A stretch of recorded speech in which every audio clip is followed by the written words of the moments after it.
माझं म्हणणं असं आहे, जरांगे या व्यक्तीला आरक्षणासंदर्भातली कुठलीही माहिती नाही हा आरोप मी नेहमी करत आलेलो आहे आणि त्यांनी जे काल वक्तव्य केलेलं आहे या वक्तव्यावरून मला असं वाटतं की हे आंदोलनच मुळात राजकीय हेतूनी आणि देवघेवीच्या हेतूनी प्रेरित होतं. जरांगे जर 100 कोटी रुपये कुणी घेतले, कोणी असे जर आरोप करत असतील तर माझं म्हणणं असं आहे की जरांगेंची आणि जरांगेंच्या भोवतालच्या सगळ्या लोकांची चौकशी या शासनानं निपक्ष पद्धतीनं केली पाहिजे.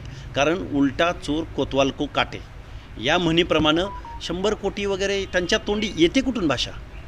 त्यांचीच चौकशी एकदा करा, त्यांची चौकशी करा आणि जे कोण खरे आरोपी असतील ते त्यामध्ये भेटतील.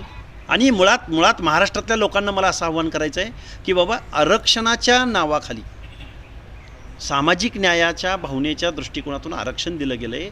गोरगरिबाच्या अन्नामध्ये, सामाजिकदृष्ट्या मागासांच्या अन्नामध्ये माती कालवण्याचा हा प्रकार आहे.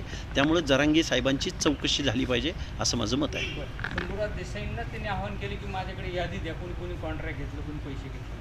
हे बघा, हे एकमेकाला साक्षी आहेत. या दोघांची चौकशी व्हावी असं माझं मत आहे. कारण यांचं आंदोलन डिक्लेअर होतं, भेटायलाही तेच जातात, एंटरटेनही हेच शासन करतं, ह्यांच्या गुप्त बैठका होतात.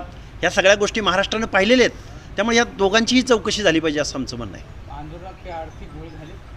हे बघा, तेच जर त्यांच्या तोंडून आम्ही आरोप केले असते तर ते आरोप म्हटले असते, परंतु तेच बोलत असतील तर त्यांची चौकशी होणं आज आवश्यक वाटतं आम्हाला.